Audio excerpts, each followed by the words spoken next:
তারপরে একটা অভ্যুত্থানের পরে সবার মধ্যে কিন্তু একটা আকাঙ্ক্ষা তৈরি হয়েছিল যে বাংলাদেশের রাজনীতি হয়তো বড় ধরনের গুণগত পরিবর্তন আসবে। কিন্তু গতকালকে একটা ঘটনা কিন্তু সবাইকে একটা নাড়া দিয়েছে, যে নির্বাচন কমিশনে একটা ঘটনার পরে একে অপরকে যে ভাষায় সমালোচনা করেছে সেটি এখনকার সময় কতখানি যৌক্তিক বলে মনে করেন আপনি? জি, ধন্যবাদ। যে যেখান থেকে শুনছেন দেখছেন সবাইকে আমার সালাম এবং কৃতজ্ঞতা। দেখেন, 5 তারিখের পরে আমরা এমন একটা রাজনীতি চাইছিলাম যে রাজনীতিতে প্রতিযোগিতা থাকবে কিন্তু প্রতিহিংসা থাকবে না।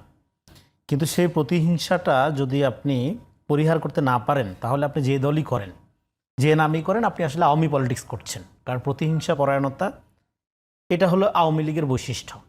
তো ফলে আমরা 5 তারিখের পরে এমন একটা রাজনৈতিক চিন্তা করি, আপনি দল যেটাই করেন অসুবিধা নাই, কিন্তু কথা হলো আপনাকে আপনার মধ্যে আপনার স্বভাব আচরণ অ্যাটিটিউড কথাবার্তা ভঙ্গি সব কিছুতে আপনাকে যেন আওয়ামী লীগ মনে না হয় সেটা। এখন আপনি অভ্যুত্থানে শক্তি দাবি করছেন অথবা আপনি নিজেকে সবচেয়ে সুসংগঠিত দাবি করছেন, নিজেকে সবচেয়ে মেধাবী দাবি করছেন, কিন্তু আপনার মধ্যে বের হয়ে আসছে আওয়ামী লীগের লক্ষণ। তাহলে তখন যেটা হয় সেটা হলো যে দেখেন, অভ্যুত্থানটাকে তাহলে মনে হয় যে আপনি আসলে মিন করেন না। এবং অভ্যুত্থান যেটা হয় কি, মানে যারা অনেক সময় হয় কি নেতৃত্ব যারা দেয়, এটা পৃথিবীর বহু দেশে দেখা গেছে। যেমন 71 সালে ওই সময় আওয়ামী লীগ নেতৃত্ব স্থানীয় দল ছিল, যুদ্ধ করেছে জনগণ, এটা জনযুদ্ধ ছিল। কিন্তু তারপরে আইসে এটা দাবিদার হয়ে গেল আওয়ামী লীগ, এবং এককভাবে দাবিদার করে মুক্তিযুদ্ধের চেতনার মধ্য দিয়ে যে সরকারটা গঠন করলো সেইটা শুরুই করলো জনগণের অধিকার হরণের মধ্য দিয়ে, বিচার বহির্ভূত হত্যাকাণ্ড, বাকশাল, এগুলোর মধ্যে দিয়ে শুরু করলো। একইভাবে এখন আপনি ধরেন কতিপয় জুলাই দাবিদার বের হয়েছে যারা নিজেদেরকে জুলাইয়ের সোল এজেন্ট মনে করতেছে, কিন্তু জুলাইয়ের যে জনগণের আকাঙ্ক্ষা একটা নাগরিক ভিত্তিক অধিকার ভিত্তিক রাষ্ট্র, সেইটা 1 বছরে তার কোনো লক্ষণ আপনি কিন্তু দেখতে পাচ্ছেন না। এখন বাজারে জিনিসপত্রের দাম দেখেন, মানুষের শিক্ষা প্রতিষ্ঠানে মানুষের আপনার শিক্ষা পাওয়ার যে অবস্থা সেটার কোনো উন্নতি নেই।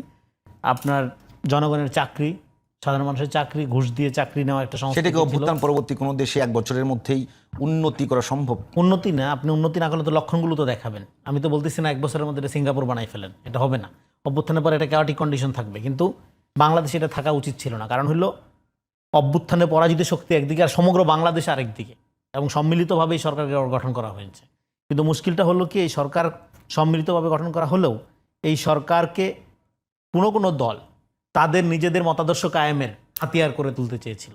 তখন যেটা হয়েছে যে ওই অভিযোগ কিন্তু সবার বিরুদ্ধেই আছে, সেই অভিযোগ তো ডেফিনেটলি আছে এবং সেই সত্যতাও আছে। এবং সেইটা যখন হইল তখন কি হইল, তখন সরকারকে সম্মিলিতভাবে সহযোগিতার বদলে সরকার কার দিকে ঝুঁকে পড়ছে সেটা কন্ট্রোল করার একটা প্রতিযোগিতা সরকারের ভেতর থেকে শুরু হলো, বাইরের থেকে শুরু হলো। যে কারণে পরিস্থিতিটা যতটা chaotic হওয়ার কথা না তার চেয়ে বেশি chaotic মনে হচ্ছে, এতটা হওয়ার কথা না। তো আমি যে জায়গায় ছিলাম, ফলে আপনার অভ্যুত্থানের নেতৃত্বের মধ্য দিয়ে এই যে আপনার সম্মিলিত শক্তি যেভাবে সহযোগিতা করলে সরকার যে জিনিসগুলো ইমিডিয়েট করতে পারত, ঘুষমুক্ত চাকরির ব্যবস্থা, কৃষকদের ন্যায্য মূল্যের ব্যবস্থা, জিনিসপত্র জনগণ যাতে বাজারি সিন্ডিকেট মাফিয়াদের দৌরাত্বের বাইরে সাধারণ মানুষ যাতে নিজেদের ক্রয় ক্ষমতার ভিতরে কিনতে পারে, এরকম একটা অবস্থা, এইটার জন্য তো কোনো সংস্কারের দরকার ছিল না, কোনো কমিশনের দরকার ছিল না, কোনো ঐক্যমতের দরকার ছিল না।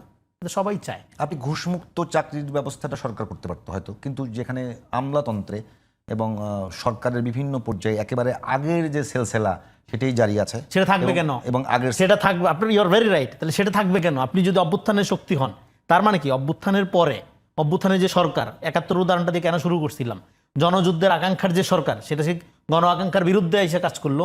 অভ্যুত্থানের পরেও দেখা যাচ্ছে আমরা এতই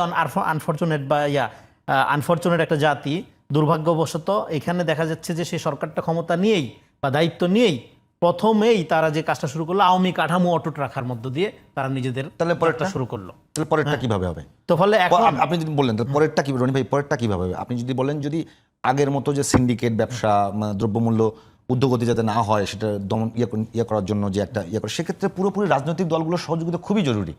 ডেফিনেটলি রাজনৈতিক দলগুলো দেখেন যে এক্ষেত্রে তো রাজনৈতিক দলগুলো কেউ হয়তো আগে কেউ পিছিয়ে, কিন্তু সবাই করছে না। রাজনৈতিক দলগুলোর সহযোগিতা জরুরি, এবং সেই সহযোগিতাটাই এই সরকারটাকে একটা এক্সট্রাঅর্ডিনারি টাইমের সরকার, এটা তো রেগুলার টাইমের সরকার না। এবং পুলিশ, বিগত আমলের পুলিশের ভূমিকা আমরা সবাই জানি, ফলে 100% পুলিশি সেবা জনগণ পাবে এটা জনগণ আশাও করে না।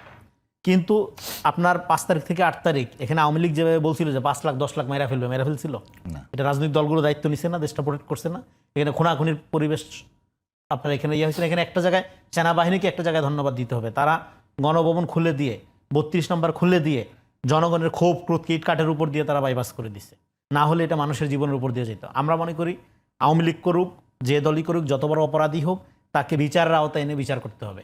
তাকে দেখেন, আমাদের দেশে মানুষের মর্যাদা প্রতিষ্ঠা করা যায় না, এখনো মানুষকে পিটায় মেরে ফেলা হয়, বাচ্চাদের পিটায় মেরে ফেলা হয়, রাস্তাঘাটে দেখেন যেভাবে বিশৃঙ্খলা হয়। দীর্ঘদিন ফলে মানুষের মর্যাদা প্রতিষ্ঠার জন্য আপনি একটা তো কালচার তৈরি করতে হ্যাঁ, এই হবে। কালচারটা চেঞ্জ করতে হবে। মানুষের মর্যাদা বলছে ও আওয়ামী লীগ মার, নো, আওয়ামী লীগ বিচারের আওতায় আসবে, কোন লেভেল অপরাধী সেটা বিচার ঠিক করে বিচার হবে। এতদিন বিএনপি জামাত দেখলেই মারছেন, এখন আওয়ামী লীগ দেখলেই মারবেন, তাহলে তো দেশ গঠন হবে না আপনার।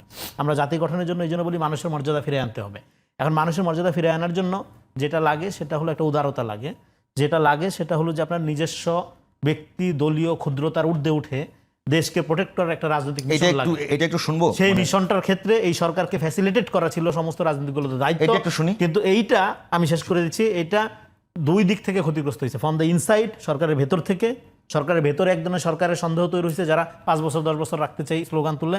আবার সরকারের বাইরে থেকে এই আপনার প্রতিযোগিতা তো আছে, সেই প্রতিযোগিতাটা কোনো কোনো জায়গায় প্রতিহিংসা জায়গায় চলে গেছে। সেক্ষেত্রে আপনি যে নির্বাচন কমিশনে যেটা বললেন, সেটা তো রুমিন ফারহানা ধারণাই করতে পারেনি যে এনসিপি সেটা তাকে আক্রমণ করছে। এনসিপি সে বারবার বলতেছিল যে বিএনপির আরেক গ্রুপ মনে হয় আক্রমণ, পরে ভিডিওতে দেখা গেল বিএনপি না, এনসিপি আক্রমণ করে বসছে। ফলে তার মাথায় ছিল না যে এনসিপি একটা নতুন দল, এখনো নিবন্ধনও মনে হয় পাই নাই, তো তারা আক্রমণ করবে, তার মাথায় ছিল না। সে বিএনপির কথাই বলতেছিল বারবার, বা এনসিপি করুক বা বিএনপি করুক, যে দলই করুক, আপনি সেই আক্রমণের কালচার, সেই জায়গায় তো আপনি আওয়ামী লীগের কালচারে ফেরত গেলেন। শেখ রবিউল আলম, তারপরে নারীদের, এখানে আপনাদের- নারীদের রাজনীতি করার ক্ষেত্রে দেখেন, সেটা রুমিন ফারহানা হোক, আপনার অমুক এনসিপির নারী নেত্রী হোক, বা বিএনপির ছাত্র দলের নারী নেত্রী হোক, হ্যাঁ যেই হোক, নারীদেরকে যেভাবে বুলিং করা হয়, যেভাবে তাদেরকে তাদের চরিত্র হনন করা হয় সোশ্যাল মিডিয়াতে, ইয়াতে, তাতে করে তো নারীরা এখানে আগ্রহী হবে না রাজনৈতিকভাবে অ্যাক্টিভ হওয়ার। সেটাও তো আমাদের এখন যদি ডক্টর রাজনীতি